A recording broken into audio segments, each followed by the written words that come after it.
bersyukur untuk keluarga besar Hotel Misiliana, keluarga Bapak Tangki Salo yang mengundang kita hadir hari ini. Tepuk tangan buat keluarga yang kita bersyukur bahwa di Toraja ada keluarga yang begitu mengasihi dan takut akan Tuhan. Semua kita sangat diberkati. Amin. Kita datang dari beberapa tempat. Ya. Kalau hari ini kita bisa berkumpul lagi, itu anugerah Tuhan yang luar biasa. Di sini kita melihat Tuhan selalu bekerja sama dengan manusia. Katakan amin. Selalu. Kalau tidak ada ketaatan lewat Ibu Rusi, sekeluarga dan kita semua, maka nggak akan terjadi peristiwa hari ini. Bersyukur kepada Tuhan. Saya lupa kalau Ibu Rusi masih ingat terakhir kali saya buat seminar keluarga di Hotel Misiliana atau di Tanah Toraja itu, waktu itu masih ada Andi Wijaya di tahun berapa itu? Mungkin tahun 90-an yang lalu akhir. Nah baru kali ini ada lagi. Sejak kemarin, nanti sore juga kita bertemu lagi. Nah kepada rekan-rekan hamba-hamba Tuhan secara khusus, izinkan saya mendahului dengan kalimat ini. Ya, kenapa saya minta kepada rekan-rekan hamba Tuhan? Karena kita ini para pemimpin dan kita harus membagikan kebenaran. Saudara, ketika gereja tidak sadar bahwa hal yang sangat dibenci oleh iblis itu adalah keluarga. Saya ulangi ya. Ketika gereja tidak pernah menyadari bahwa hal yang sangat dibenci oleh iblis itu adalah keluarga, maka selama itu kita tidak pernah bisa mempertahankan kerajaan surga itu nyata di bumi. Saya ulangi kalimat ini supaya semua kita tahu. Kehadiran kita di Hotel Misiliana di Tanah Toraja hari ini itu bukan hanya untuk kita belajar buat diri kita dan keluarga kita saja. Para gembala, kita tidak hanya belajar untuk jemaat yang Tuhan percayakan kepada kita saja. Tidak. Siapapun juga, termasuk yang belum menikah. Saudara dan saya punya tugas. Setelah mendengar kebenaran firman ini dan kita tahu, maka saudara dan saya harus jadi agen-agen pemulihan. Menolong banyak keluarga untuk menang atas serangan iblis ini. Setuju ya? Nah saya kembali lagi, ini poinnya. Ketika gereja tidak menyadari bahwa yang sangat dibenci oleh iblis itu adalah pernikahan dan keluarga, maka selama itu yang kita lakukan, sehebat apapun juga, itu tidak mengenai sasaran yang Tuhan inginkan. Dari seluruh rancangan Tuhan kita, ya catat ini, dari seluruh rancangan Tuhan kita, kalau saya pakai istilah pembangunan, saudara pernah dengar nggak kata great design itu dalam bahasa Inggris? Ya, sekarang ini proyek-proyek baik swasta maupun pemerintah di negara mana saja, apalagi proyek-proyek yang besar, bukan cuma lokal, ya, tapi luas. Maka sebelum proyek itu jadi, ada istilah grand design. Nah itu gambar yang besar, sepertinya proyek itu sudah jadi. Dan gambar itu dipasang di mana-mana supaya rakyat tahu. Wih, sekarang kok jadi semrawut kacau begini? Gak apa-apa. Lihat gambar ini, grand design-nya, oh ya, rancangan utuh. Nah, apa grand design kerajaan surga? Ternyata sederhana sekali. Doa Bapa kami, itulah grand design kerajaan surga di bumi. Jadi seharusnya semua kita yang dipanggil menjadi anak-anaknya, lalu jadi muridnya, dan kita terpilih, bukan cuma terpanggil menjadi rekan sekerjanya, maka saudara dan saya tidak boleh keluar dari konsep doa Bapa kami. Ini konsep luar biasa dan ini grand design. Nah, kalau kita melihat doa Bapa kami yang diajarkan Tuhan Yesus, maka ada satu kalimat penting. Dan sayang, itu nggak diterjemahkan dalam bahasa Indonesia. Kalimat ini perhatikan. Bapa kami di surga, dikuduskanlah namamu, datanglah kerajaanmu, jadilah kehendakmu. Stop. Harusnya begini setelah kalimat jadilah kehendakmu, supaya bumi jadi seperti surga. Itu intinya. Ayo kita jujur, karena cuma ada satu di antara dua. Kalau bumi tidak jadi seperti surga, jadi seperti apa? Neraka. Ayo kita rendah hati dan jujur. Gereja bertambah banyak, sinode-sinode baru bertambah banyak. Ngeri, di Indonesia ini sekarang sudah lebih dari 600 nama sinode. Bayangkan 600-an. Maaf, selama 10 tahun terakhir Gereja Toraja sudah pecah jadi berapa sinode lagi? Ngerti nggak pertanyaan saya? Loh, iya atau tidak? Yang namanya Betel, Pantai Kosta, berapa pecah sudah? Mengapa dengan makin banyaknya sinode gereja,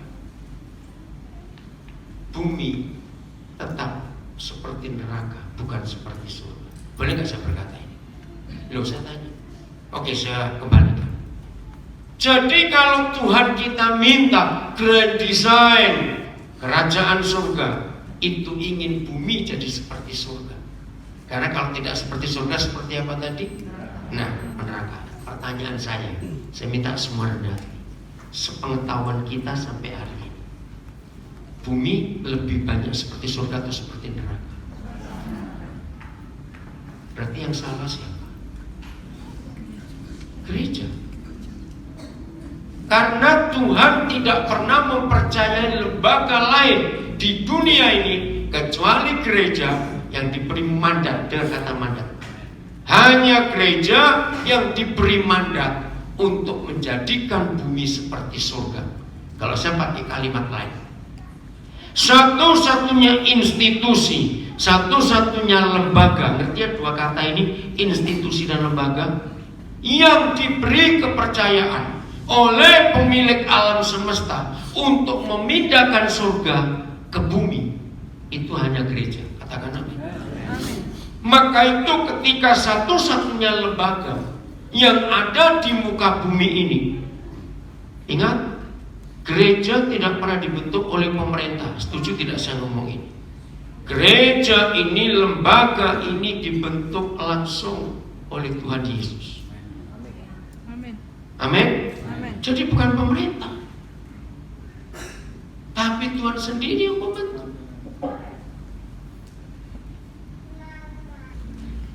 Pertanyaannya, untuk apa setan membenci keluarga? Nah, untuk itulah kita di sini hari ini untuk belajar. Maaf, di dalam penyampaian nanti pasti, ya saya minta maaf, pasti ada yang tidak sesuai dengan doktrin gereja saudara masing-masing. Nah, saya minta dengan rendah hati, begini alurnya, aturan.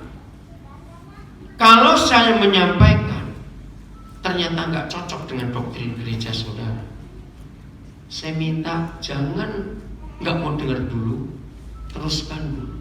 Selama, nah saya buat perjanjian, selama yang saya sampaikan ada dasar firman Tuhan. Nah, kalau saudara mendengar uraian saya dan tidak cocok dengan doktrin gereja saudara, tapi yang saya uraikan ada dasar firmannya, saya minta dengan rendah hati, jangan bantah dulu, ikuti sampai selesai. Kecuali saya menyampaikan sesuatu dan tidak cocok dengan doktrin saudara dan saya tidak ada dasar ayatnya, ini perjanjiannya, saudara boleh interupsi saya. Karena saya manusia masih bisa salah. Ngerti ya? Jadi setuju? Nah, inilah kegagalan gereja. Apa gagalnya? topik predikat kata yang paling banyak disebut di 28 kisah para rasul. Masih ingat? Kisah para rasul 28 pasal bukan? Topik predikat kata yang terbanyak itu murid. Betul tidak? Kristen, kata itu ya, itu cuma satu kali disebut di 28 pasal itu, yaitu di pasal 11. Tapi mengapa yang mencuat, yang terkenal, yang jadi heboh Kristen? Padahal cuma sekali disebut. Harusnya yang hebat, yang mencuat, yang banyak disebut itu murid. Harusnya. Tapi kenapa jadi Kristen yang cuma satu kali? Bahkan kata Kristen itu tidak keluar dari mulut Tuhan Yesus, tidak keluar dari mulut salah satu rasul, murid. Enggak. Justru kata Kristen itu muncul dari orang kafir, tentara Roma. Ya atau tidak? Ayo setuju dulu ya. Nah ini kan penyelewengan dari si iblis, yang Tuhan tidak mengendaki kata Kristen kita pakai. Enggak. Yang Tuhan kehendaki kita ini murid. Amin. Tidak yang lain.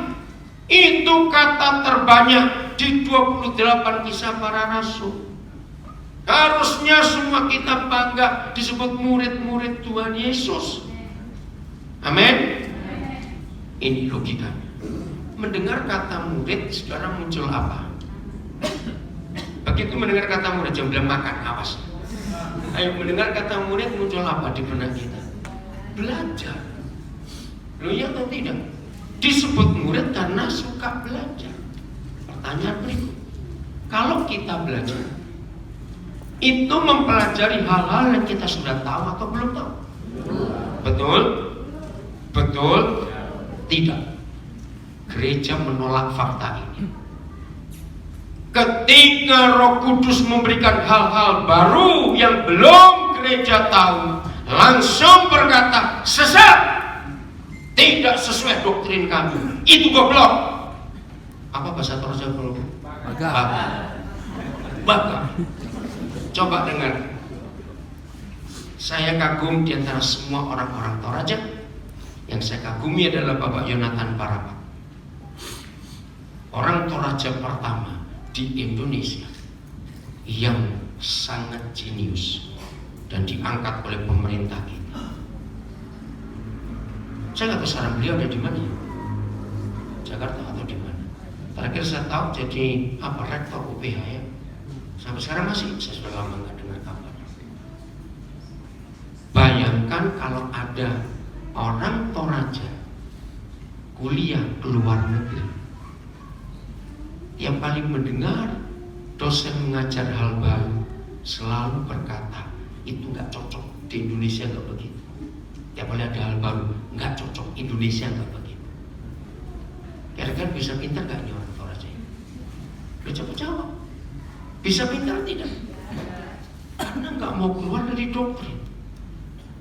Justru kalau kita belajar, kita kuliah, harusnya rakus hal-hal baru yang kita belum tahu. Jangan dibilang sesat. Maka itu institusi gereja stagnan. Tahu kata stagnan? Stop, mandek, berhenti. Dan bukti terbesarnya adalah gereja makin hari makin kosong jemaat orang mudanya. Jawab ya atau tidak? Kenapa? Karena orang muda maunya inovasi. Tapi ketika ada inovasi, gereja berkata sesat. Enggak begitu doktrin kita. Ya atau tidak? Coba jawab. Kalau saudara baca Alkitab, Roh Kudus itu inovator terhebat di dunia. Saya tunjukkan dulu ayatnya. 1 Yohanes 14 ayat 26 ya, supaya nanti sesi ini saya buat 2 sesi hari ini untuk keluarga, dan saya sudah janji kalau pembahasan saya tidak ada dasar ayatnya, nggak ada dasar firmannya, saya siap saudara interupsi. Janji ya, saya bisa lupa, saya bisa salah. Yohanes 14 ayat 26. Tentang siapa disebut di situ? Ayo cepat baca. Tentang siapa disebut di situ? Loh, baca kitab saudara. Tentang siapa Tuhan Yesus mengatakan? Tentang Roh Kudus. Tugasnya apa? Peranannya apa? Bukan. Apa itu? Pribadinya apa? Penghibur, B-nya huruf besar. Tapi tugasnya apa? Mengajar. Mengajar berapa hal? Nah, coba saya mau minta suara jujur. Kalau ada dosen-dosen di sini, ada doktor, ada profesor, saya lebih suka. Beritahukan kepada saya, seorang manusia paling maksimal menguasai berapa ilmu pengetahuan untuk bidangnya. Ayo kira-kira berapa? Cepat. Maksimal. Gara-gara ayat itu saya meneliti banyak profesor-profesor di dunia, dokter-dokter di dunia hanya ingin tahu. Ada nggak di sini kalangan cendekiawan? Harus tahu. Oke, ada yang bisa jawab? Maksimal seorang manusia mampu menguasai berapa bidang? Maksimal. Salah nggak apa-apa, cepat jawab. 5. Tapi itu pun jarang sekali. Di antara 2 juta orang, mungkin hanya 5 orang. Yang umum 4 bidang. Itu umum. Kalau seorang profesor menguasai 4 mata kuliah, 4 keahlian, itu sudah. Hanya Roh Kudus satu-satunya pribadi yang menguasai berapa? Segala sesuatu. Betapa jahatnya doktrin dan dogma yang dibuat oleh manusia, sebab itu memberangus kehebatan Roh Kudus. Saya berkata salah atau benar? Maaf. Ketika Roh Kudus datang kepada gereja mengajarkan segala sesuatu, langsung gereja berkata sesat. Coba renungkan kalimat ini. Kalau disebut mampu mengajar segala sesuatu, ada batasnya tidak? Jadi artinya tak terbatas. Tak terbatas. Semua. Di dunia sekarang ini, mungkin saya bisa salah karena sudah lama saya nggak ngikuti. Di dunia sekarang ini yang disebut jurusan, tahu ya kata jurusan? Dulu pakai kata fakultas. Itu ada hampir 6.000 jurusan di seluruh dunia sekarang ini. Dan tiap minggu pasti ada muncul jurusan baru. Hebat. Berarti kalau manusianya mampu maksimal 5 bidang, dan sekarang ada hampir 6.000 bidang. Jadi manusia ini bodoh atau pintar? Bodoh. Cuma 5, ini ada 6.000. Loh, ngerti nggak pertanyaan? Bodoh. 5 dibanding hampir 6.000 sebanding nggak? Enggak. 0,1% aja tidak. Tapi Roh Kudus itu mampu mengajar segala sesuatu. Jadi musuh utama Roh Kudus bukan setan, tapi doktrin. Itu musuh utama Roh Kudus. Ngeri, saudara. Maaf, jangan ada yang marah dulu. Khususnya para dosen dogmatika, awas, maafkan saya. Jangan sombong. Kalau kita bisa menguasai dogma beberapa gereja, lihat akhirnya dogma itu jadi peperangan antara yang Calvinis ya dengan yang Arminian, ribut sendiri. Itu kan doktrin. Kalau kebenaran tidak mungkin bisa diperdebatkan. Namanya benar itu benar. Amin. Tapi kalau doktrin itu perlu disanggah. Tahu kata disanggah? Maka itu doktor teologi tidak boleh menjadi dokter sebelum bisa ada penyangga disertasi. Betul tidak? Itu dibanting habis-habisan dalam menentukan dia layak punya gelar doktor atau tidak. Nah, firman Tuhan ini nggak perlu diperdebatkan. Ya sudah, terima begitu saja. Mau didiskusikan apa lagi? Betul? Ini kesalahan kita. Kedua, 1 Korintus 2 ayat 10. Wah, ini lebih hebat lagi. Roh Kudus yang bisa apa? Menyelidiki berapa hal, segala sesuatu. Keluarkan kata menyelidiki pakai bahasa ilmiah, bahasa sains. Apa itu menyelidiki? Observasi, research, to search. Berapa hal? Ayo, berapa hal yang bisa diselidiki, diobservasi oleh Roh Kudus? Segala sesuatu, bayangkan. Oke, saya tanya kembali kepada semua saudara. Perhatikan pertanyaan saya. Apa yang terjadi dengan sebuah kampus kalau di kampus itu ada seorang dosen yang mampu mengajar segala sesuatu dan mampu mengobservasi, meriset segala sesuatu? Kira-kira kampusnya jadi apa? Lah, ayo jawab dong cepat. Bukan cuma pinter, super genius. Perhatikan, tidak ada buku di dunia ini, catat ya, tidak ada buku di dunia ini yang pernah menulis bahwa ada seorang pribadi yang mampu mengajar segala sesuatu dan mampu menyelidiki segala sesuatu kecuali Roh Kudus. Katakan amin. Amin. Bayangkan setan menang atas gereja ketika doktrin dipertahankan. Roh Kudus jadi bagak tadi. Bagak, kodonya. Loh, bagak, betul. Nah, betul tidak saya berkata ini? Lo jawab betul tidak? Roh Kudus jadi bodoh, tidak berdaya, karena dipersempit kapasitasnya. Padahal kapasitas Roh Kudus tak terbatas, karena hanya Dia mampu mengajar manusia tentang segala sesuatu, dan hanya Dia yang mampu mengajak manusia menyelidiki segala sesuatu. Dengarkan, berarti semua pengajar dalam gereja, termasuk pendeta, khotbahnya, pengajarannya harus sama terus atau bisa beda-beda tiap hari? Lo jawab, beda-beda. Karena Dia yang menjadi dosen kita itu mampu mengajar segala sesuatu dan mampu mengajak kita menyelidiki segala sesuatu.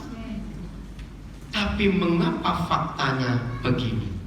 Berapa banyak orang berkata, heran saya, kalau di rumah susah ngantuk, di gereja kenapa mudah tidur? Jawab, saya berkata salah atau benar? Nah, itu gobloknya si teolog-teolog itu tadi, membuat orang yang mendengar pengajarannya tidur karena membosankan. Dan anak-anak muda tidak mau kembali ke gereja seperti itu. Katakan amin, gak usah ragu-ragu. Serius saya berkata ini. Betapa bodohnya kita. Dikirim pribadi yang luar biasa yang menggantikan posisi Tuhan Yesus. Betul tidak? Tapi gereja memberangus dan membelenggu Roh Kudus dengan namanya dogma dan doktrin. Akhirnya kita perang sendiri. Maaf, yang tersinggung dan bertobat. Setuju? Lihat ini, Yohanes 16 ayat 12. Ada kasus yang mengerikan. Coba lihat Yohanes 16 ayat 12. Ayo kita bertobat. Kalau kita murid, berarti kita senang belajar hal-hal yang baru, ingin tahu malah. Betul? Untuk apa kuliah mahal-mahal, kuliah tinggi-tinggi, kuliah jauh-jauh, kalau kita nggak belajar hal baru? Untuk apa? Setuju? Masih banyak yang Roh Kudus bisa ajarkan kepada kita karena segala sesuatu. Oke, ada masalah apa di hidup Tuhan Yesus di Yohanes 16 ayat 12? Coba baca. Ada masalah apa? Ayo baca. Ada masalah apa? Masih banyak hal yang harus mengatakan pada. Masalah nggak buat Tuhan Yesus? Masalah. Karena Yohanes pasal 16 itu jam-jam terakhir Tuhan Yesus bisa mengajar. Tugasnya kepada 12 murid itu ke seluruh dunia, betul? Tapi sekolahnya kira-kira cuma 3,5 tahun. Cukup nggak? Ya silakan Ibu. Cukup tidak? Cepat jawab pertanyaan saya. Loh, cukup nggak? Tugasnya ke seluruh dunia, tapi waktu ngajar cuma 3,5 tahun. Cukup tidak membekali para murid itu? Tidak. Maka itu dia berkata, ayo baca sama-sama. 1, 2, 3.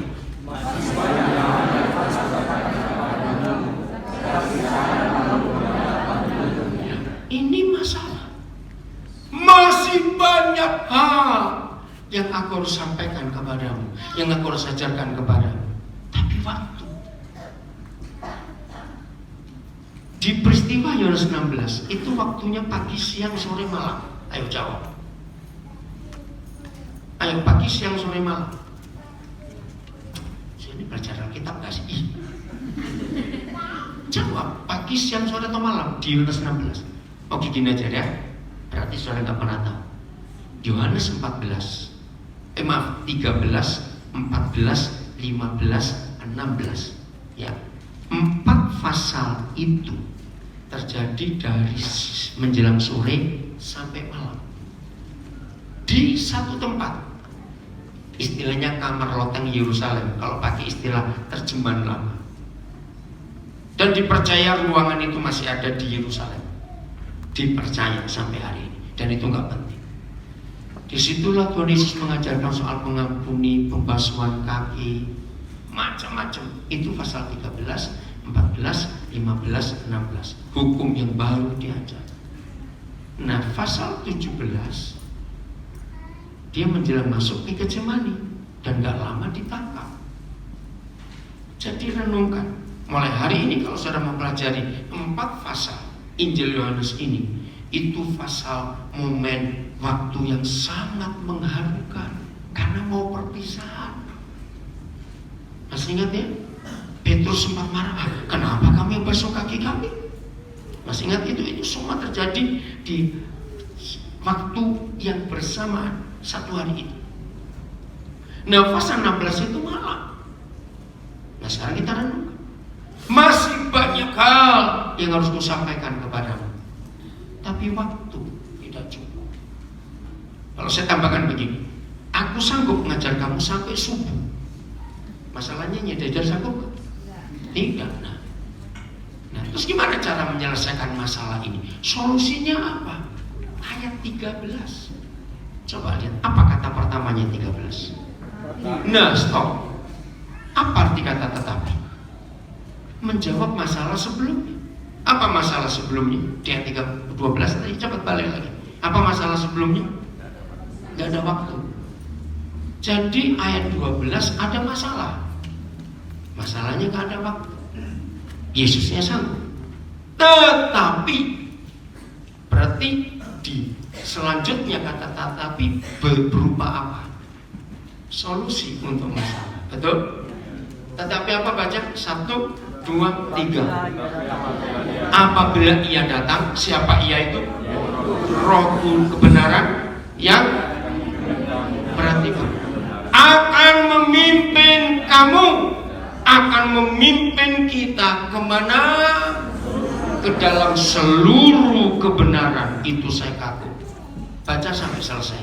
Bukan di situ, nanti di rumah. Janji ya, pelajari. Itu dahsyat sekali. Dengarkan. Siapa pernah memikir bedanya Petrus dan Paulus dalam menulis firman? Siapa lebih banyak? Ayo, Petrus dengan Paulus siapa lebih banyak?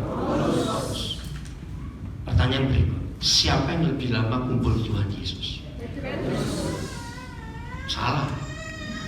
Jawabannya Paulus nggak pernah ketemu. Loh, betul tidak? Saya nggak tanya Petrusnya, soalnya nggak perhatikan pertanyaan saya. Nah, ini seorang pendidik. Ini yang mengagumkan saya. Bagaimana orang yang nggak pernah bertemu pribadi itu. Ingat ya, 27 kitab perjanjian baru, Matius sampai Wahyu itu 27, Roma sampai Ibrani. Nah, doktrin masih memperdebatkan Ibrani bukan tulisan Paulus, tapi saya yakin. Kenapa saya yakin Ibrani tulisan Paulus? Karena dua hal. Satu, tidak ada rasul perjanjian baru yang menguasai Taurat kecuali Paulus. Karena dia muridnya Gamaliel, dia anggota Sanhedrin. Maka itu di kitab Ibrani itu satu-satunya kitab perjanjian baru yang menggambarkan Taurat segampang itu, sejelas itu. Jadi kalau kita baca kitab Ibrani, itu merangkum perjanjian lama dan perjanjian baru jadi satu.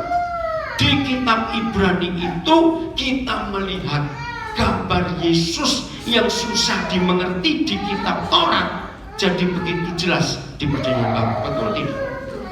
Kalau nggak Paulus, nggak mungkin. Pasti Paulus. Yang kedua, gaya bahasa.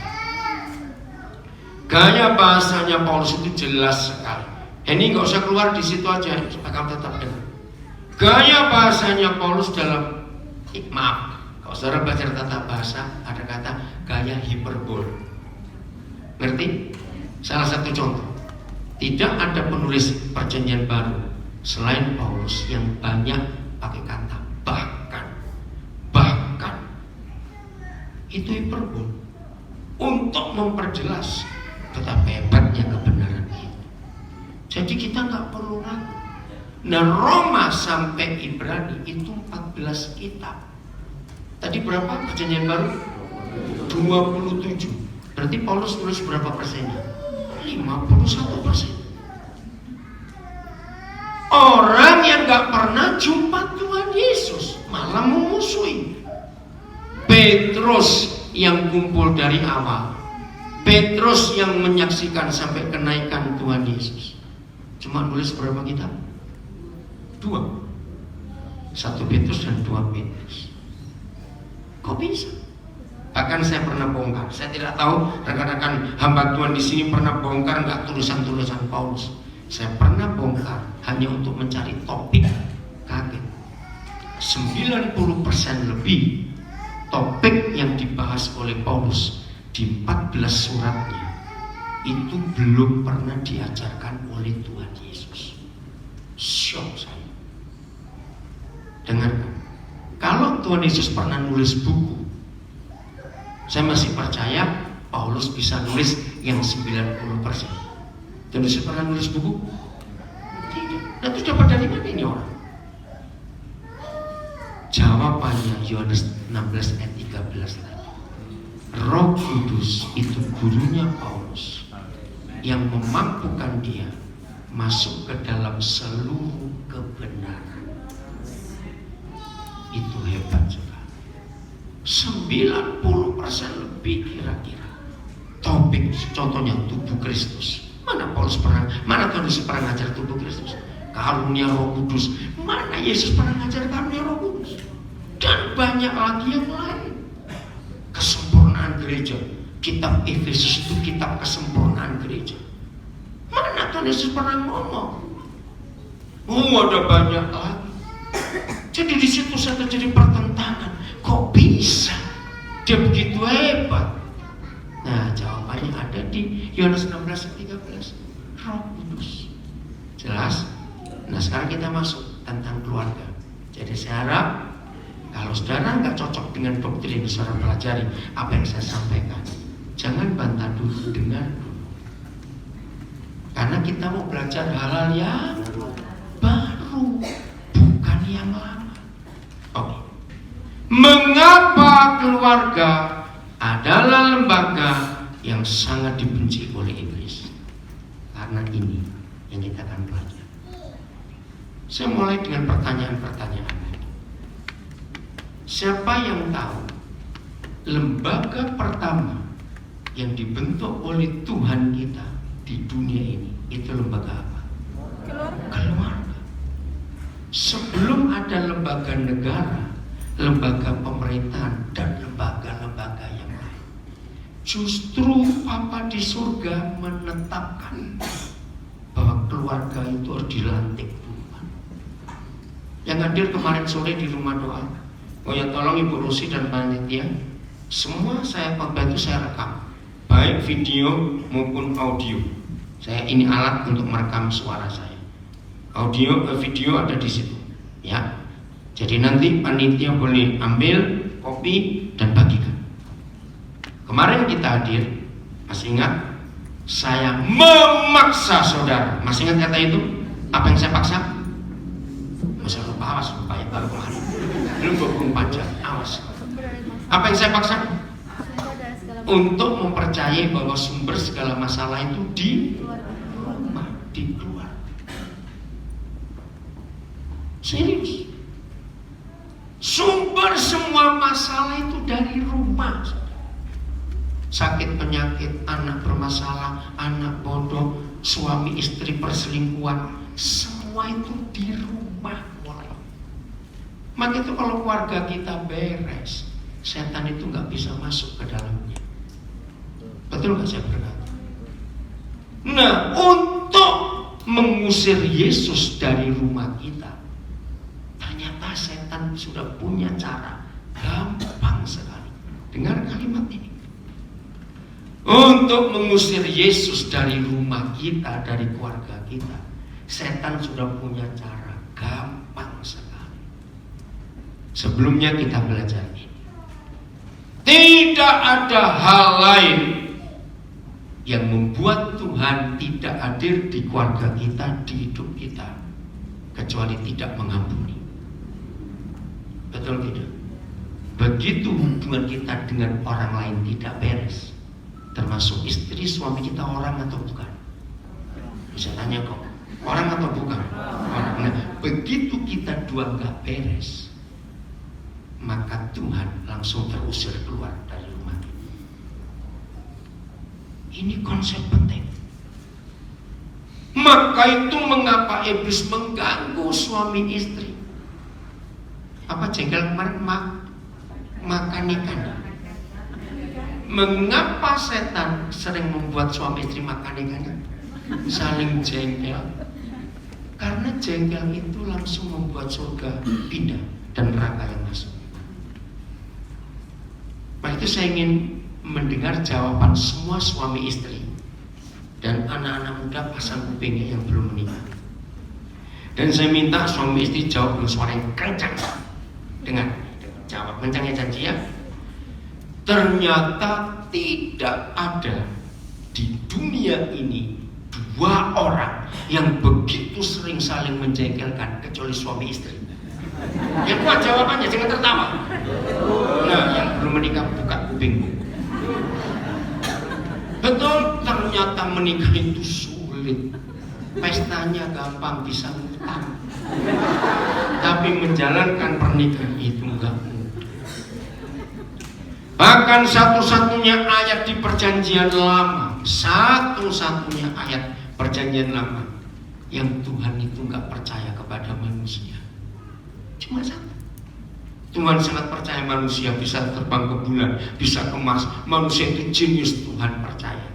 Tapi satu yang enggak percaya, yaitu membangun rumah tangga. Mazmur 127 ayat 1. Jikalau bukan Tuhan yang membangun rumah, sia-sia usaha orang membangunnya. Nah, itu rumah apa? Kalau kita baca ayat 3, ada anak-anak. Nah, kalau rumah ada anak-anak, berarti itu apa? Rumah tangga, itu keluarga.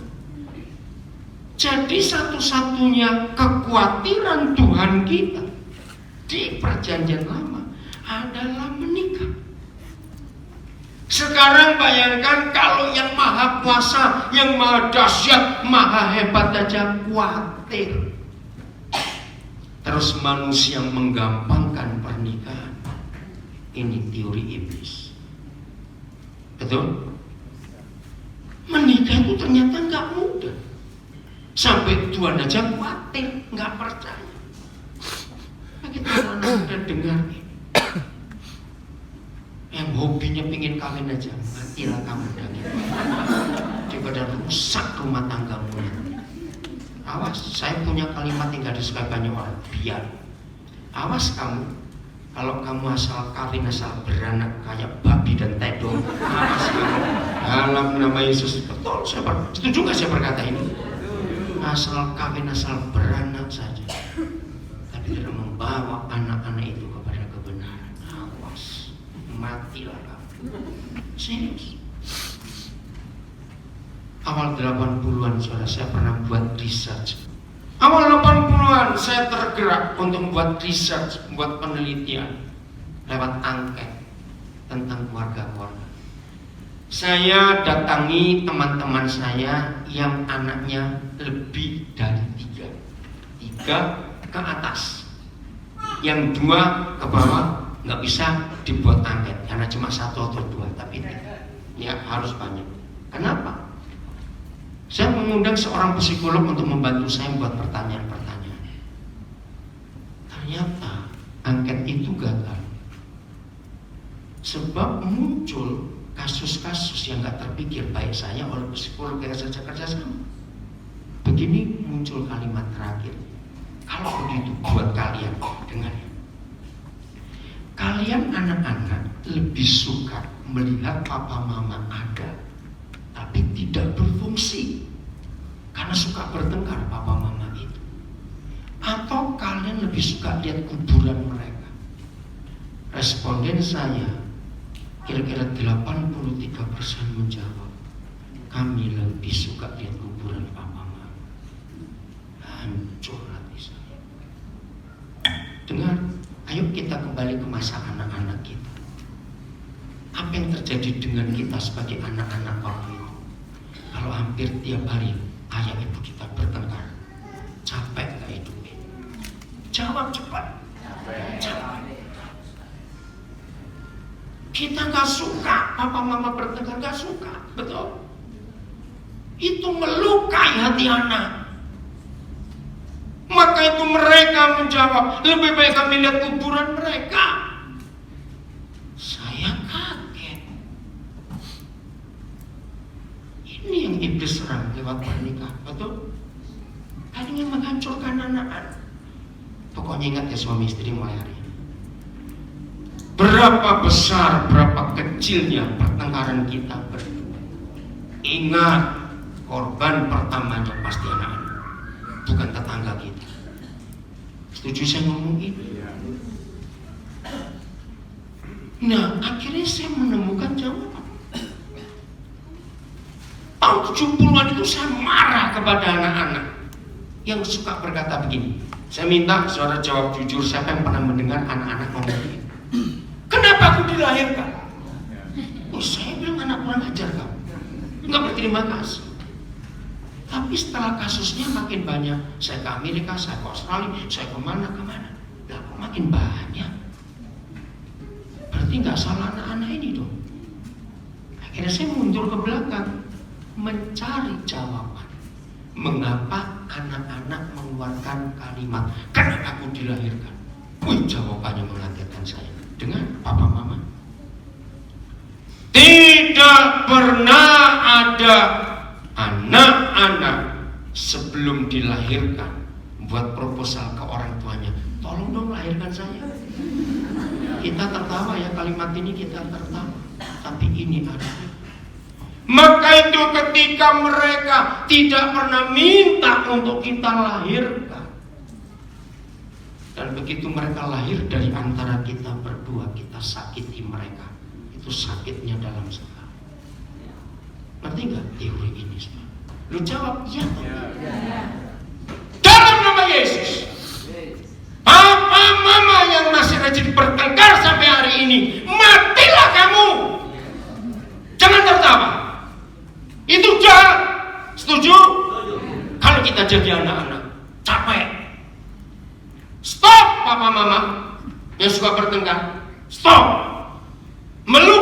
anak-anak, camkan ini.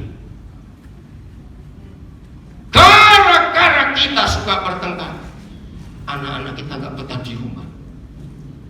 Sebab pertengkaran kita menciptakan neraka. Katakan dia atau tidak?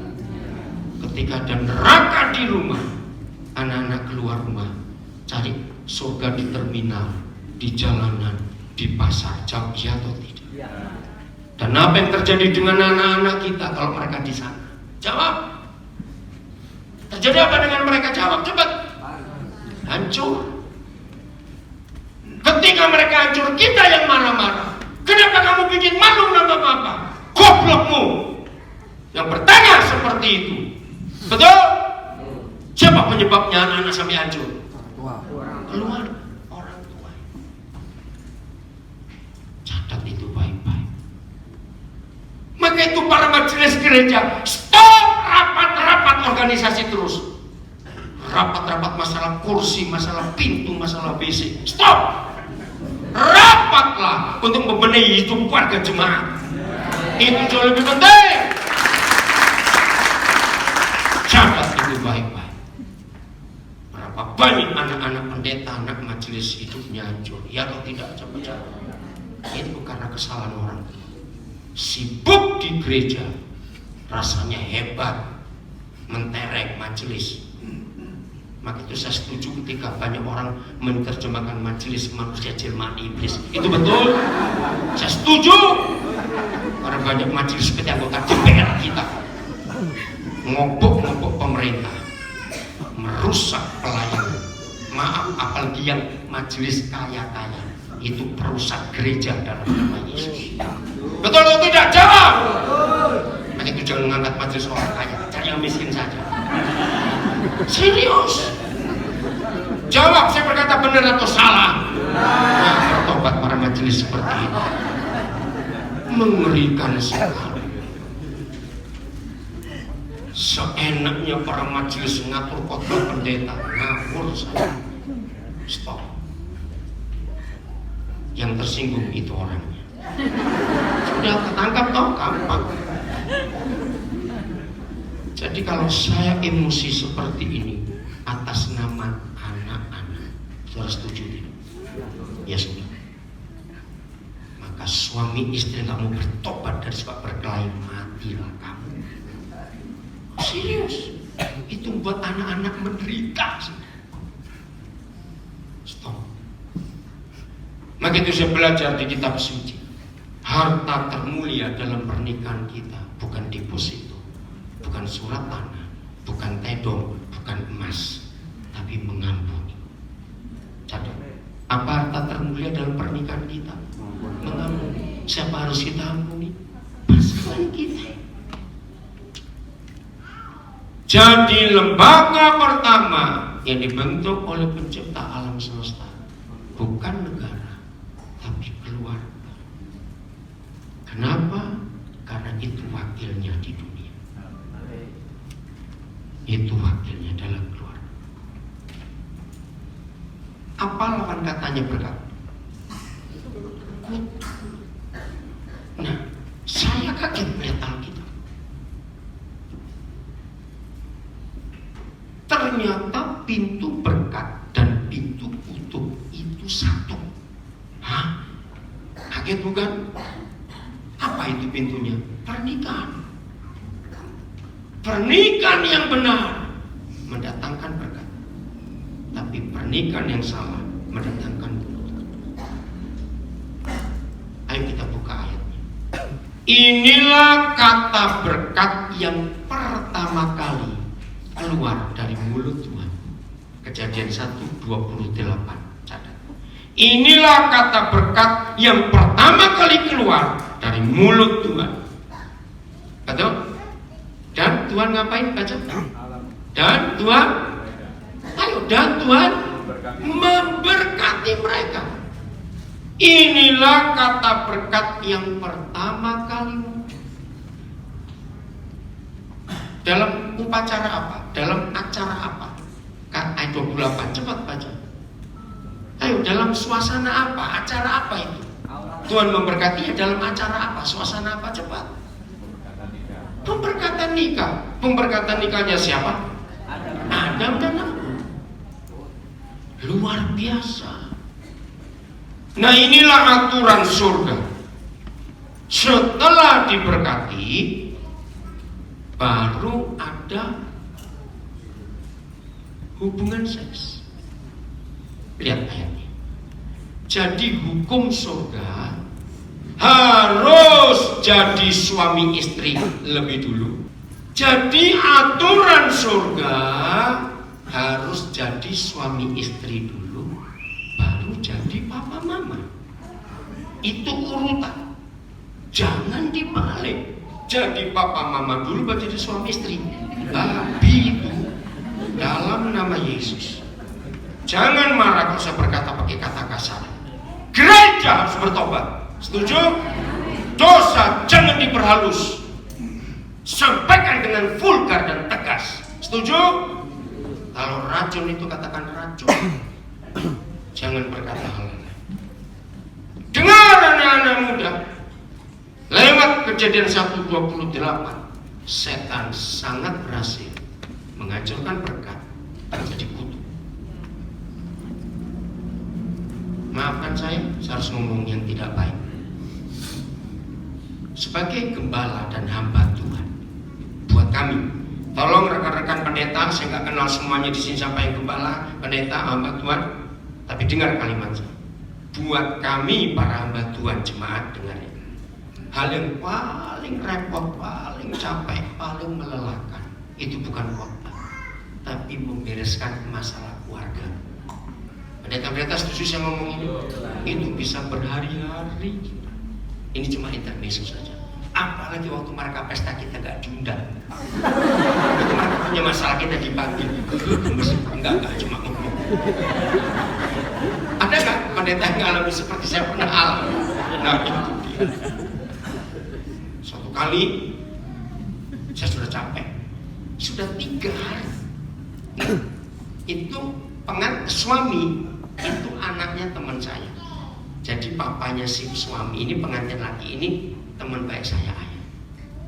Terus dia bilang, Oden, orang Malaysia, Oden kan punya karunia untuk melestarikan keluarga saya. Ini anak. Loh, seingat saya belum 3 bulan loh anakmu menikah. Iya, suami tak cerai. Gimana belum 3 bulan? Hampir 3 bulan suami tak cerai. Justru itu. Ya saya datang. Ternyata mereka dua ini ngerti firman. Dari gereja yang doktrinnya kuat dalam firman. Wah, lebih repot. Tiap kali saya sampaikan, mereka bisa jawab pakai ayat. Waduh, susah. Di hari yang ketiga muncul kata-kata bapaknya. Waduh, di situ saya ikut sakit. Untuk menikahkan kamu, hutang papa belum lunas, kamu yang minta cerai. Jangan tertawa, itu sedih sebagai orang. Harus ada besok. Tapi tetap nggak selesai. Nah, saya bilang gini, Tuhan, besok harus balik lagi. Tapi saya nggak mau, terima kasih. Ini anak saya, makasih. Tapi saya nggak mau sampai hari kelima. Capek. Beri saya satu teori saja, satu ayat. Kenapa sih rumah tangga bisa ribut? Nah, sebelum itu saya pun sempat tahu berapa rumah tangga pendeta yang teman saya bermasalah. Kenapa ada pernikahan bermasalah itu kenapa? Nah, saya ini suka minta kepada Roh Kudus beri saya satu ayat saja. Nah, ini contoh lainnya supaya saya menangkap maksud saya. Suatu kali saya berkata gini, Bapak, saya tetap manusia walaupun saya kau panggil dan kau pilih jadi hamba. Nah, saya tuh ingin tahu untuk mendeteksi barometer, tahu kata barometer ya, pernikahan saya ini aman atau tidak. Harus tahu dong walaupun hamba Tuhan. Nah, karena saya mengajar banyak orang, saya bilang, Bapak, beri saya satu ayat saja supaya saya nggak repot-repot untuk cepat tahu. Kalau banyak ayat bingung. Tuhan kasih Kejadian 2 ayat 23. Coba saudara lihat. Itulah ayat yang paling mudah untuk mendeteksi, untuk mengukur pernikahan kita masih aman atau tidak. Udah, Kejadian 2 ayat 23. Ayo baca sama-sama. 1, 2, 3. Lalu Ya, stop. Intonasinya salah. Maka itu kalau baca Alkitab pakai intonasi sesuai kasus. Nah, kalau saudara baca ayat ini harusnya intonasinya bagaimana? Ayolah baca. Kata inilah dia itu menunjuk apa? Apa? Ya, menunjuk sikap apa? Perasaan bagaimana? Senang, apalagi yang umum. Apa? Kuat. Enggak apa? Puas. Oke. Lebih lagi. Surprise. Kejutan.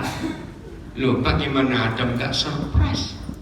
Selama dia itu pernah lihat perempuan? Pernah. Sampai perempuan, kuda perempuan kan ada. Nah, ini pertanyaan pendidik saja, nggak usah mengerti. Melihat orang perempuan nggak pernah. Maka itu ketika dia bangun, terus ada Hawa. Jadi intonasinya, inilah dia. Harusnya begitu, makin bacanya salah. Inilah dia. Karena dia nggak pernah lihat makhluk manusia perempuan. Saya itu intermezzo saja. Tapi saya nggak ngerti maksudnya apa ini. Oh, Roh Kudus beri pengertian. Maka itu mulai besok pagi, hari ini sudah terlambat ya, siang. Paling tidak sebulan 2 kali, sebulan sekali, sebulan 3 kali terserah. Istri-istri bangun agak siang, suami bangun duluan. Menurut ayat ini, kan dikatakan firman ayat 22, Adam kan dibius total.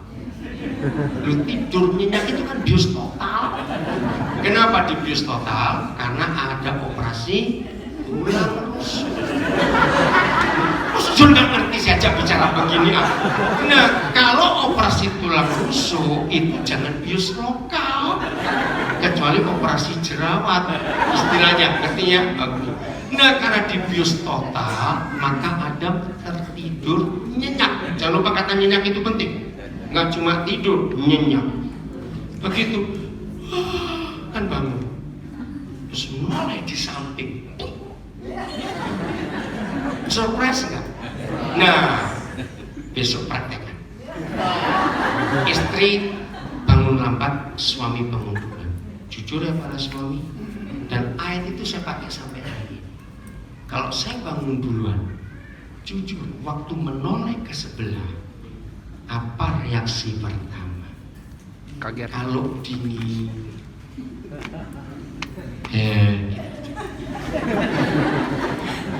berarti rumah tangganya bagaimana? Ayo jawab. Bermasalah. Tapi kalau bangun, wow, inilah dia. Tuhan, terima kasih. Engkau beri saya istri yang luar biasa. Berarti rumah tangga kita masih aman. Tapi kalau begini, wah, ini gemuknya, awas.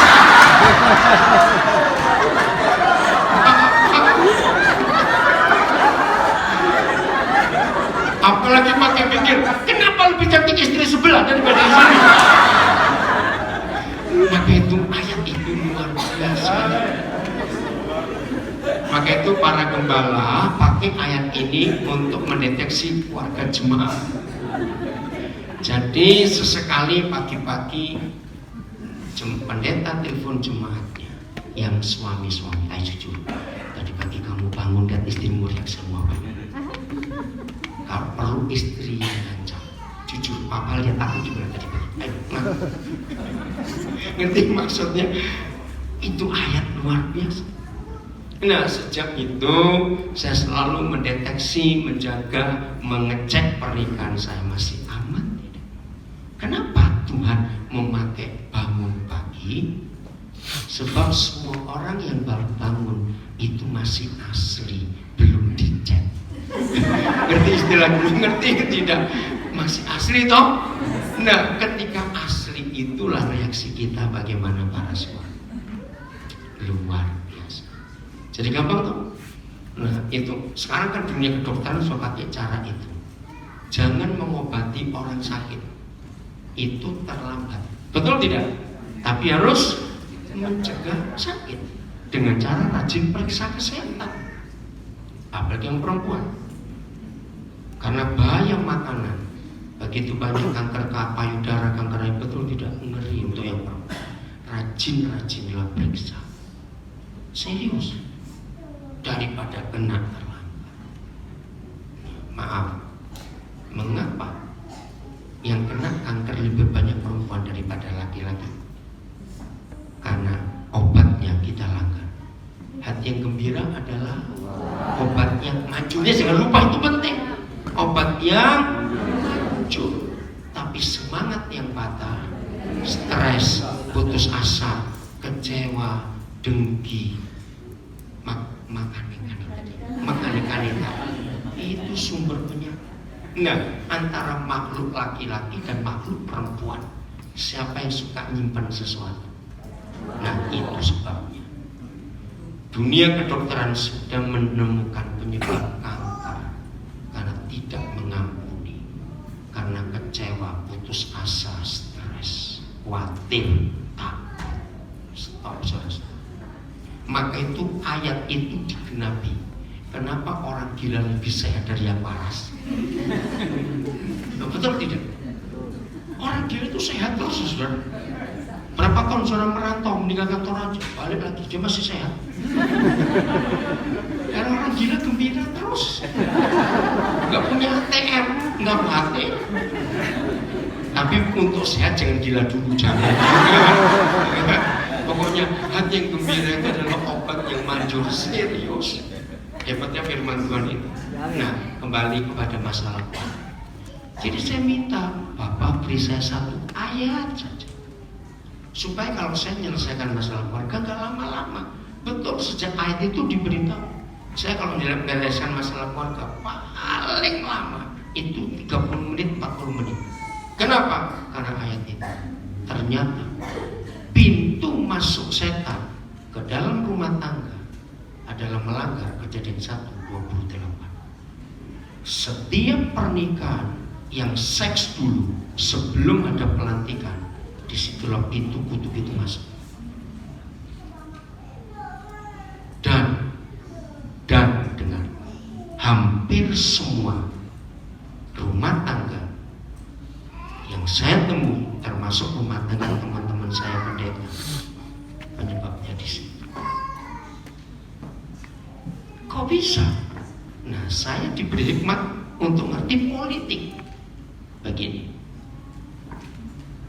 saya tertarik ayat 26. Coba Kejadian 1:26 baca dulu ya. Ini sesi pertama saya cek sudah berapa menit. Masih bagus. Saya baru ngomong 1 jam 10 menit. Masih ada banyak orang dengar ya. Ayat 26. Manusia yang dijadikan serupa dan segambar dengan penciptanya itu harus apa? Ada kata apa? Supaya mereka berkuasa. Apa kata lain berkuasa? Berdaulat. Apa kata lain lagi? Yang lebih mudah. Berdaulat itu tinggi, bahasa tinggi. Punya otoritas. Coba lagi kata lain. Berkuasa, berdaulat, berotoritas. Betul. Kata lain lagi, memerintah. Nah, ini logika politik. Tidak boleh ada manusia memerintah sebelum ada pelantikan. Nah, saya cari di Alkitab. Kalau manusia yang kau jadikan itu harus punya otoritas, bisa berdaulat, bisa memerintah, kapan pelantikannya? Betul tidak? Ternyata Kejadian 1:28 itu pelantikan. Jadi yang betul terjemahnya, dan Tuhan melantik mereka. Kejar lagi. Hanya ada satu-satunya pengesahan pelantikan. Kalau ada apa? Masa nggak ingat? Saksi. Saya cari di mana di Alkitab ada kata saksi waktu kita menikah. Ternyata ada. Malaki 2:4 14 coba lihat. Wih, firman ini luar biasa. Malaki 2:14. Ayo kita Malaki 2:14. Mari kita buka. Baca sama-sama. 1, 2, 3.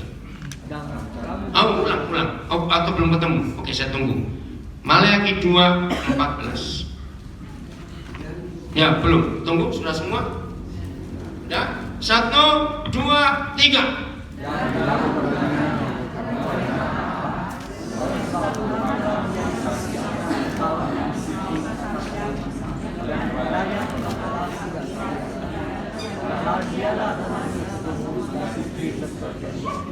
Nah, inilah satu-satunya ayat di seluruh Alkitab yang memberitahu kita Tuhan kita pernah jadi saksi di hidup kita waktu kita menikah.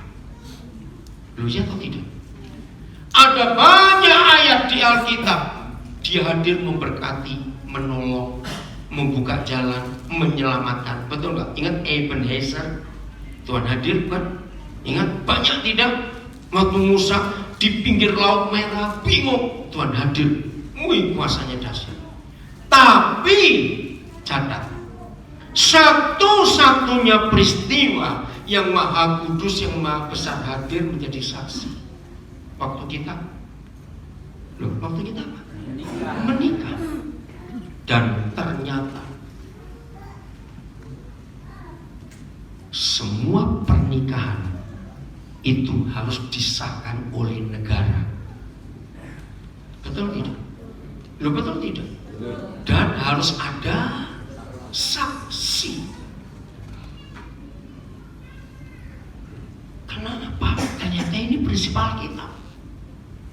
Tidak akan sah sebuah pernikahan kalau tidak ada saksi. Nah, sekarang bayangkan pernikahan kita yang jadi saksi siapa? Tuhan. Wih, itu dahsyat. Semua warga negara Indonesia akan bangga kalau menikah dihadiri presiden. Loh, betul tidak? Bangga. Seharusnya kita lebih bangga karena yang hadir menjadi saksi di pernikahan kita yang buat presiden. Ngerti nggak kalimatnya? Jangan diremehkan. Maka itu ayat 16 masih Malaki 2. Kalimat pertama, mengapa yang maha besar, yang maha kudus, yang hadir di pernikahan kita menjadi saksi, dia marah kalau kita apa? Baca 1, 2, 3. Sebab aku membenci perceraian. Firman Yahweh Tuhan Israel. Benci, bukan tidak suka. Beda. Catat lagi sekarang. Sejak ditemukannya mesin cetak di dunia ini, hampir 500 tahun yang lalu, oleh kemurahan Tuhan, persis 31 Oktober 2017 yang lalu, Tuhan izinkan saya ada di kota Wittenberg. Saya ada di dalam gereja di mana Martin Luther memakukan 92 dalilnya. Saya khusus ke Jerman hanya untuk 2 hari karena waktu saya padat. Kenapa? Saya sangat melihat kebenaran. Martin Luther itu reformator hebat yang merubah gereja. Tapi sayang sekarang kembali lagi. Oke, nah mesin cetak ditemukan itu gara-gara Alkitab. Kalau tidak ada Alkitab, tidak ada mesin cetak di dunia ini. Coba jawab pertanyaan saya. Apa jadinya kalau dunia nggak ada mesin cetak? Bodoh. Nggak ada pengetahuan umum yang begitu luas. Nah, kenapa? Gara-gara Alkitab ada mesin cetak. Salah seorang pengikut Luther namanya Johann Gutenberg itu penulis Alkitab, penulis dan pakai tangan. Maka itu kalau ada volunteer, sukarelawan, relawan di Tanah Toraja, saya tuh sampai hari ini belum ketemu. Saya tuh sedang cari relawan yang bisa nulis Alkitab dari Kejadian sampai Wahyu pakai tangan. Kok saya bagus-bagus pokoknya nulis. Saya kasih uang, betul saya kasih uang. Karena saya hanya ingin tahu perlu berapa tahun. Ngerti nggak pertanyaan ini? Nah, sampai hari ini saya belum ketemu. Kalau ada, beritahu saya tunggu. Seriusnya. Nah, masalahnya begini. Ketika reformasi terjadi, maka firman dicari oleh banyak orang. Betul? Mereka ingin tahu firman. Nah, Johann Gutenberg ini bingung. Boy, yang minta begini banyak. Kapan selesainya? Apalagi huruf Jerman, apalagi kitab suci. Kaligrafi pertama itu bukan huruf Arab, tapi huruf Jerman. Cantik kalau saudara bisa buka Google, cari Alkitab yang bahasa Jerman, yang tulisan tangan di abad-abad sebelumnya, saudara akan kamu. Huruf pertama, kapitalnya huruf besarnya itu minimal harus 3 warna, nggak boleh kurang dari 3. Cantik saudara. Nah, maka itu bayangkan bagaimana Yohan nggak capek. Suatu hari dia berdoa, Tuhan beri aku sesuatu. Nggak bisa bilang beri aku mesin cetak, belum ada kok. Beri aku sesuatu supaya firman-Mu ini bisa cepat disebarkan. Surga menjawab, masuk ide, gagal berapa kali sampai akhirnya jadi mesin cetak yang benar. Yang membiayai temannya Johann Gutenberg, orang kaya, pengusaha dari Austria. Saya lupa siapa namanya. Saya bisa cari di Google juga. Berarti buku cetak pertama yang dicetak oleh mesin cetak pertama itu apa? Ya jawab, itu apa? Alkitab. Itu sejarah. Bayangkan. Betul? Yohanes 1 ayat 3. Segala sesuatu dijadikan oleh firman.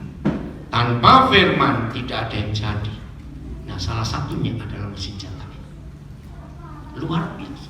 Oke, saya kembali ya. Jadi firman ini luar biasa.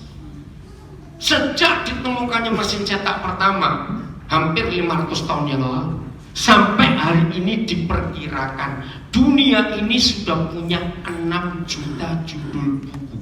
Bukan 6 juta buku, judul dari cetakan mesin cetak. Catat, dan dari sekian juta judul buku, hanya Alkitab yang ada pernyataan aku benci perceraian. Ingat ya. Kenapa hanya Yahweh Tuhan kita yang benci perceraian? Sebab Dia menciptakan pernikahan dan Dia hadir.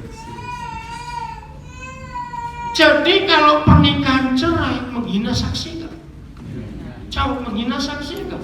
Sangat. Saudara, saya meneliti ini. Puji Tuhan, waktu Tuhan sering bawa saya ke Eropa, saya mencari data. Ternyata gereja Eropa itu adalah lembaga pertama di dunia yang mengesahkan buku tamu pernikahan. Catat itu. Dulu nggak ada pesta, semua pernikahan di gereja. Nah, waktu tamu-tamu masuk hanya nulis nama dan alamat, tidak boleh tanda tangan. Setelah pemberkatan nikah kudus berlangsung, lalu yang hadir mendengar janji nikah, masih ingat ya? Maka itu yang mutlak dalam pernikahan kita adalah janji nikah kita. Nanti saya tunjukkan kebenaran ini. Karena di janji itulah sah atau tidak sebuah pernikahan. Ingat, Ahok adalah pejabat negara pertama di Indonesia yang selalu menjawab ketika ditanya kenapa begini, kenapa begitu. Jawabannya adalah aku menghormati sumpah jabatan. Betul? Maka itu dia nggak berani macam-macam. Seharusnya begitulah semua pernikahan kita, menghormati janji nikah kita. Karena saksinya Tuhan. Nah, saya kembali sebentar ke tadi anak teman saya.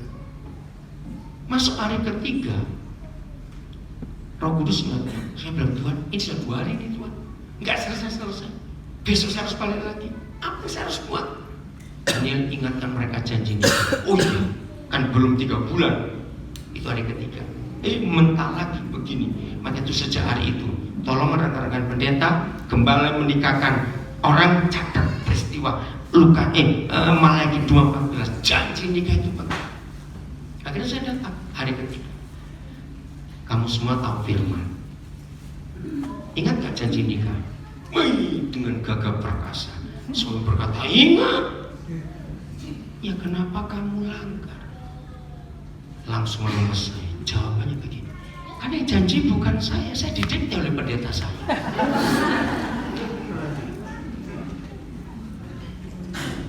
Sejak itu saya merubah. Janji nikah tidak boleh baku, tidak boleh dihafal, harus keluar dari hati. Karena itu yang menentukan pengesahan surga. Betul atau tidak kamu ucapkan janji. Bahkan saya dikenal satu-satunya pendeta yang paling sadis di Indonesia. Sebab kalau saya meneguhkan pernikahan, konselingnya kepada calon pengantin pria harus berani mengucapkan satu kalimat. Aku berjanji kalau aku selingkuh aku mati. Serius? Kenapa? Ini begitu gadis-gadis sebelum final untuk memutuskan menikah, pertanyaan terakhir untuk cowokmu. Nanti kalau kita menikah, kamu berani janji nggak kalau kamu selingkuh mati? Terus cowokmu batal nikah, berarti mau selingkuh, gitu. Setuju gadis-gadis? Loh, goblok kamu kalau nggak setuju. Setuju gadis-gadis? Nah, dengar cowok-cowok yang awas. Banyak yang protes. Tapi saya mau tunjukkan rahasia ini. Coba buka dulu 1 Korintus 7 ayat 1. Nanti saya kembali lagi. Soal saksi ini hebat. Maka itu tolong rekan-rekan pendeta, pengkhotbah majelis. Topik terbesar kitab suci kita adalah keluarga dan pernikahan. Katakan amin. Topik terbesar. Itu kira-kira 70% yang dibahas oleh Tuhan kita itu soal pernikahan dan keluarga. Maka itu gobloknya gereja yang khotbahnya perpuluhan dan doktrin melulu. Betul? Lu ya atau tidak cepat jawab? Harusnya gereja porsi khotbahnya itu tentang pernikahan dan keluarga. Karena itu topik yang terbesar di Alkitab. Jawab ya atau tidak cepat. Berubah mulai hari ini. Maka itu kalau saya disuruh ngajar keluarga, saya nggak pernah kehabisan bahan. Banyak nggak habis-habis di Alkitab. Dan mau saudara lihat cara saya ngajar, bukan saya hafal, tidak. Saya nggak bawa Alkitab, saya nggak bawa catatan. Sebab firman soal keluarga itu saya hidupi sejak saya belum menikah. Karena saya kagum pada firman itu. Keluarga itu segala-gala. Hebat Tuhan kita. Sudah? Baca sama-sama. 1, 2, 3. Loh, ayo 1 Korintus 7 ayat 1 cepat. 1, 2, 3. Dan saya tentang hal-hal yang kasih padaku adalah baik mereka katakan Bah, ini kan perang dunia ke-7 kalau laki-laki gak boleh kawin. Dan tolong sesekali kamu syuting orang-orang cakep cantik ini dan jangan diam aja di sini ya. Oke, nanti ya. Saya lama ingin mengerti ayat ini. Loh, saya berkata Bapak maaf ini. Bukankah di Kejadian 2:18 engkau berfirman tidak baik kalau seorang manusia itu kalau manusia itu seorang diri saja. Kenapa sekarang di perjanjian baru engkau berkata lebih baik usah kawin? Kan bertentangan. Tapi ini jawabnya, dengar. Di situ saya menangis, saya kagum, saya respect pada Bapak di surga. Kenapa hanya laki-laki yang dilarang kawin? Menurut Efesus 5, begitu seorang pria selesai mengucapkan janji nikahnya, lalu seorang gembala yang punya otoritas meneguhkan engkau jadi suami detik itu, maka laki-laki yang berstatus suami detik itu juga dia mewakili Yesus Kristus di dunia. Jawab ya atau tidak? Itu Efesus 5. Hai suami-suami, kasihilah, lindungilah, belalah, jagalah istrimu seperti Kristus menjaga gereja. Itu kata luar biasa. Maka itu di 1 Petrus 3 ayat 8 ada firman. Maka itu istri-istri yang dimacem-macemin suaminya, tenang saja, mati dia gak lama. Ini serius.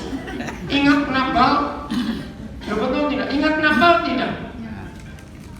Selama saya hidup. Oh, bunyi handphonenya. Kemudian papi, coba matikan dulu mak. Yang hitam ya. Ingat Nabal betul? Abigail itu istri yang baik tidak? Luar biasa. Dia dijahati Nabal, dia diam, mati gak lama. Mati. Nah selama saya hidup ini, saya sudah ketemu, sudah ngalamin 7 suami yang mati mendadak karena nyakiti istrinya. Wih, seru betul itu. Maka itu istri sini suami tenang. Kalau dia nggak bertobat, ya lama mati, percayalah. Itu 1 Petrus 3 ayat 8. Coba baca. Untuk siapa itu? Maka itu jangan macam-macam suami dengan istrinya ya. Serius.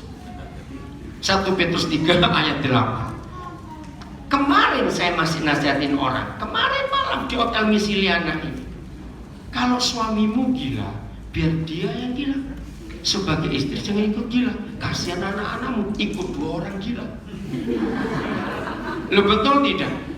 Kalau dia mau mati, biar dia mati. Kamu bisa kawin lagi kok. Loh, di depan suami saya ngomong begitu. Karena jengkel, kok ada suami segoblok itu. Narkoba aja kerjaannya. Saya bilang tai kambing lebih sehat dimakan daripada pil-pil itu. Betul tidak? Yang suka narkoba ganti tai kambing.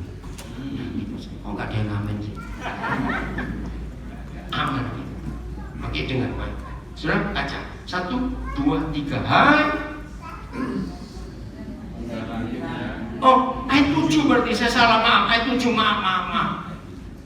Ayat 7, saya salah, maaf. 1, 2, 3. Ya.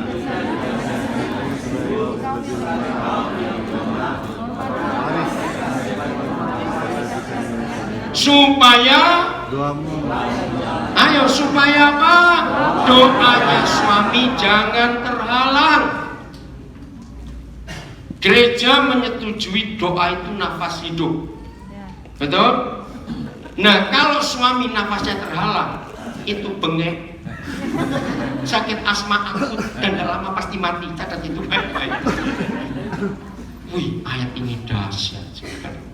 Dengar ya para suami, macam-macam awas kita. Maka itu para istri, senyum saja kalau disakiti suamimu, senyum. Enggak amin. Lihat ayat 1-nya. Ada nggak percaya?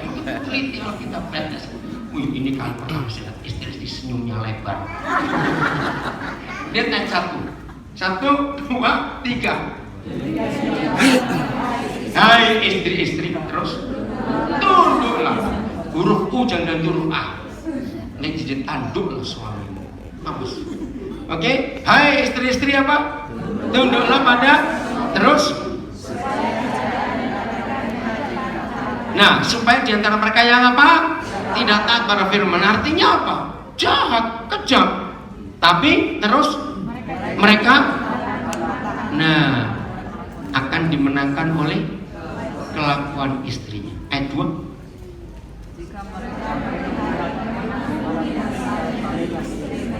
Nah, stop. Maka itu, maaf ya para istri, jangan cerewet-cerewet.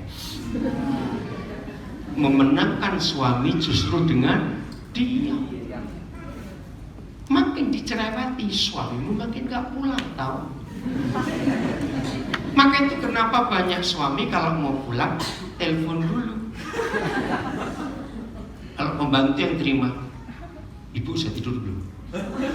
Ada gak suami pulang, tanya dulu. Kalau yang terima anaknya, mama udah tidur dulu. Saya dulu pikir, kenapa ini suami mau pulang aja? Kok tanya istri sudah tidur atau belum? Tahu jawabannya? Nah, supaya gak diomelin. Oh, ayat ini luar biasa. Amin. Jadi istri-istri tetap ampuni suami, terserah dia mau apa. nggak lama mati kan. Dahsyat firman. Bukan hadis, ini benar. Oke, saya kembali. Maka itu, begitu seorang laki-laki selesai mengucapkan janji nikahnya, detik itu dia mewakili Tuhan Yesus. Berapa belas bulan kemudian istrinya melahirkan. Detik pertama tangisan bayi terdengar. Laki-laki yang sama yang berapa waktu lalu mewakili Tuhan Yesus, detik berikutnya dia mewakili Bapa di surga yang ada di dunia, karena dia jadi seorang ayah. Buka Mazmur 103 ayat 13. Kenapa? Ini penting. Maka itu pria yang belum menikah, buka kuping. Asal beranak, matilah kamu dalam nama Yesus. Serius. Maka itu kenapa Alkitab berkata, untuk semua yang kutuliskan kepadamu, aku nasihatkan, lebih baik laki-laki gak usah kawin. Karena ini, udah baca 1, 2, 3. Seperti Bapak sayang kepada anak-anaknya, demikianlah Tuhan sayang kepada orang-orang takut. Jadi begini, gambaran Papa di surga itu ada di siapa di dunia ini? Papa. Maka itu kenapa setan ingin merusak Papa? Supaya anak-anak gak punya gambaran Papa yang benar di surga. Dan setan berhasil. Betul tidak? Setan berhasil. Bayangkan seorang laki-laki, apapun status kita, berpendidikan atau tidak, kaya atau miskin, status sosial kita biasa atau tinggi, begitu kita jadi suami, mewakili siapa? Bukan jadi suami, mewakili Tuhan Yesus. Begitu istri kita melahirkan, kita mewakili siapa? Bapak. Bayangkan dua figur ini yang dihabisi oleh iblis. Ngerti nggak sekarang? Betul? Kenapa dua figur ini dihabisi oleh iblis? Dua figur ini ada di satu pribadi yang adalah suami dan ayah. Jawab pertanyaan saya. Mengapa pribadi ayah yang punya dua figur ini dibenci oleh iblis? Jawabannya, supaya nggak ada Tuhan di dunia. Ngeri sekali. Coba kita kembali ke masa kecil. Ini pun ada ayat yang saya tunjuk. Waktu kita masih kecil, mama kita bisa salah pada kita enggak? Dimarahi, disakiti. Bisa toh? Papa kita juga bisa. Dengar pertanyaan saya. Menurut anak-anak, papa atau mama yang lebih cepat diampuni? Nah, aneh bukan? Siapa yang memberitahu anak-anak bahwa di hidup anak-anak mama itu boleh salah, tapi jangan papa? Itu ada sebenarnya. Hebat sekali. Iya atau tidak? Saya tunjukkan dua ayatnya. Pertama, Kolose 3:21. Ternyata hampir tidak ada mama yang menyakiti anak, tapi papa. Baca sama-sama Kolose 3:21. Udah? 1, 2, 3. Ulang serentak. Tolong ya Pak kita baca serentak. Karena di sini nggak ada PowerPoint. 1, 2, 3.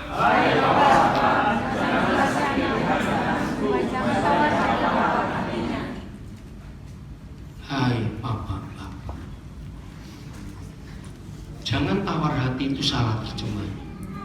Yang betul adalah supaya jangan rusak karakternya. Kenapa begitu? Kita buka 1 Tesalonika 2 ayat 7 dan 8. Di situ ada 4 figur mama. Hebat Alkitab. Dan catat 1 Tesalonika 2 itu adalah literatur tertua di dunia yang pernah ditemukan oleh manusia. Siapa mama, siapa papa? Kalau sampai hari ini ada banyak penulisan tentang fungsi mama dan fungsi papa, maka sumbernya adalah Alkitab. Katakan amin. Ini luar biasa. 1 ayat 7. Baca kalimat pertama. Tetapi Rama. Satu, di antara kamu sama seperti ibu yang mengasuh dan merawati anaknya. Stop. Di ayat 7 ada 3 figur mama. Rama, mengasuh, merawat. Keluarkan. Ayat 10, ayat 9, ayat 8. 1, 2, 3. Demikianlah kami. Kasih sayang besar akan kamu, bukan saja rela membagi Injil Tuhan kepada kamu, jadi gak cuma khotbah, tapi hidup kami juga. Maka itu semua ibu yang melahirkan itu taruhan nyawa. Dan ini ayat. Saudara hebat. Jadi fungsi mama ada berapa? 4. Ramah, mengasuh, merawat, menyayangi keluarga. Ayat 10. 1, 2, 3. Kamu adalah saksi betapa saleh. 1, 2, adil. 3, tak bercacatnya kami berlaku di antara kamu yang percaya. Jadi 3 keluarkan dulu. Saleh, adil, tak bercacat. Ayat 11. Kamu tahu? Nah, stop. Betapa kami seperti Bapa. Jadi dari ayat 10 itu Bapa. Di ayat 10 ada 3 fungsi. Apa tadi? Saleh, adil, tak bercacat. Ayat 11, betapa kami seperti Bapak yang ayo terusan ulangi. Ayat 11, 1, 2, 3.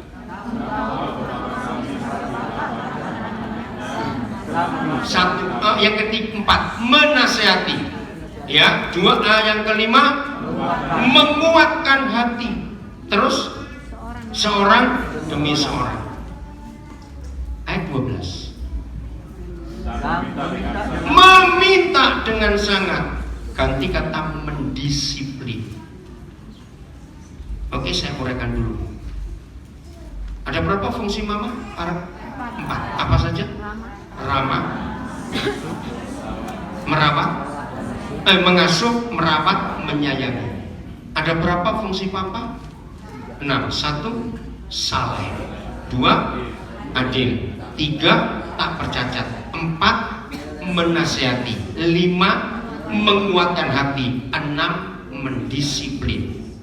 Oke, saya tanya, dari 2 pribadi ini, setelah kita tahu kitab suci kita menjelaskan fungsi yang berbeda, siapa pembentuk karakter? Siapa pembentuk karakter? Ayah. Saudara, ini dahsyat sekali. Kembali ke masa anak-anak. Waktu kita masih kecil, kita ini lebih senang, lebih suka minta nasihat ke mama atau ke papa? Ayo, mama atau ke papa? Cepat. Mama, ini yang kurang ajar. Penasihat di tangan siapa? Papa. Pertanyaan, renungkan apa yang terjadi pada seorang manusia di masa pertumbuhan hidupnya dari kecil, remaja, pemuda, tidak punya penasehat. Cepat jadi apa hidup? Kacau, liar, berantakan. Seorang manusia bertumbuh tanpa penasehat itu seperti jalan raya nggak punya garis. Terjadi apa? Tabrakan.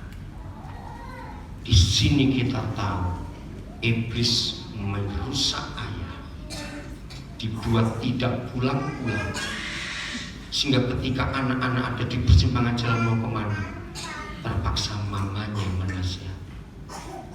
Padahal pada mama tidak ada kuasa untuk menasihat. Akhirnya anak itu jadi apa? Rusak. Catat itu baik-baik. Menguatkan hati pelan-pelan. Di dalam istilah sehari-hari, saudara pernah dengar nggak anak-anak muda berkata, kamu tidak pede, kamu tidak pede. Ngerti kata itu? Itu artinya apa? Kata nggak pede itu apa? Cepatan jawab.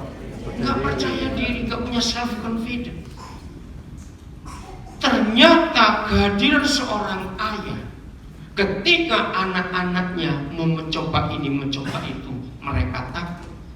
Lalu ada suara di belakangnya, "Nak, kamu bisa. Ayo kamu coba." Suara papanya. Anak-anak jadi apa? Jadi pede. Saudara, luar biasa. Maka itu sampai hari ini, siapapun orang-orang jenius di dunia tidak bisa membantah Alkitab karena itu kebenaran. Oh, enggak amin sih. Ini fakta. Ketika anak-anak ingin bertindak, ingin memutuskan sesuatu, tidak ada penasihatnya, nggak ada si penguat hati, anak ini jadi labil. Betul gitu? Nggak ada yang bimbing, nggak ada yang nuntut. Secara psikologis, kenapa anak-anak cenderung minta nasihat ke mama dari papa? Jawabannya begini, karena mama itu nggak bisa tegas. Jangan tersinggung. Kenapa mama nggak bisa tegas? Karena mama tahu betapa susahnya mengandung dan menderitanya waktu melahirkan. Jadi jangan salahkan Tuhan kalau penasihat ada di papa. Berarti, nah, fungsi ketiga papa itu apa? Lihat fungsi ketiga. Tak bercacat, ini ayat yang saya katakan. Mengapa di hidup anak-anak bisa berkata, "Ma, silakan salah, kami terima, tapi papa tidak boleh salah." Sadis nggak apa yang Tuhan tanamkan di hati anak-anak itu? Betul, luar biasa. Ibu bisa ke belakang dulu, yang anaknya nangis ada pintu, bisa dibuka nggak pintunya? Tapi ibu jangan keluar, di situ aja supaya dengar ya. Ini penting, saudara. Betul, hebat sekali Alkitab ini. Maaf, jangan tersinggung. Kenapa di sekolah-sekolah teologi nggak bahas ini? Maaf saya berkata, karena dibahas cuma doktrin, lupa hakiki kebenaran. Ini bukan hal baru. Sudah berapa ribu tahun tertulis. Cuma bodohnya kita yang hanya khotbah doktrin dan organisasi saja. Saya nggak suka gereja yang jam khotbahnya jauh lebih pendek daripada pengumuman persembahan. Setuju? Kurang ajar gereja seperti itu. Saya sering berkata kepada gereja seperti itu. Persembahan nggak usah dibacakan satu persatu, 500 rupiah, 1000 rupiah. Kalau aja di papan baca sendiri. Oh enggak, amin. Bacakan laporan persembahan itu buang waktu. Setuju tidak? Taruh aja di papan. Kalau ada yang tersinggung, itu kesempatan. Saya mau beri kamu. Daripada kamu tersinggung ingin namamu ditulis. Persembahanmu cuma ngotori apa bukunya bendahara saja. Tersinggunglah. Itu orangnya. Amin. Jangan ngurusi orang suka tersinggung di gereja, suruh keluar. Itu biangnya masalah. Betul tidak? Ngapain ngurusin orang suka tersinggung? Suruh keluar. Serius saya berkata, karena saya percaya gembala. Pernah satu kali ada pemimpin pujian, ini angkuhnya luar biasa. Sengaja dari 3 bulan sebelumnya saya sudah tunjuk, tapi saya beritahu teman yang lain, diam ya, saya punya cara. Tinggal seminggu saya batalkan. Marah dia. Nah itu dia. Kamu model hamba Tuhan seperti ini. Jadi kamu memimpin pujian untuk apa? Untuk tampil bertobat. Jadi artis saja ke sana. Kaget dia saya melakukan seperti ini. Saya lihat cara saya ini. Ngerti nggak? Setuju nggak? Nah ya soal tersinggung bertobat. Ngapain ngurus orang soal tersinggung? Maaf. Nah inilah fakta bahwa mama boleh salah, tapi papa tidak. Nah sampai di sini sudah mengerti kenapa ada firman lebih baik laki-laki tidak kawin. Lu ya tahu tidak? Tidak bisa mendisiplin anak jadi apa? Ini yang terakhir. Nanti kita lanjut sesi kedua. Awas, ingin pulang duluan. 1 Raja-Raja 1 ayat 6.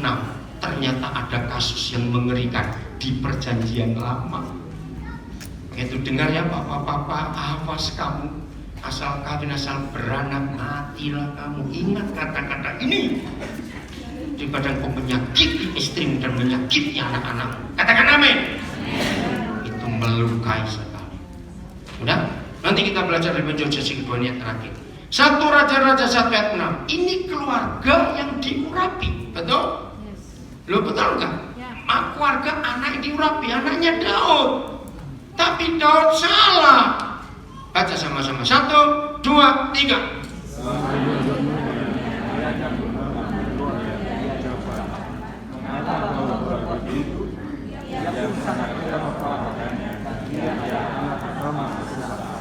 Intonasinya gak ada sama sekali. Maka itu banyak jemaat tidur waktu pendeta khotbah karena datar. Lihat cara saya baca Alkitab, ada intonasi.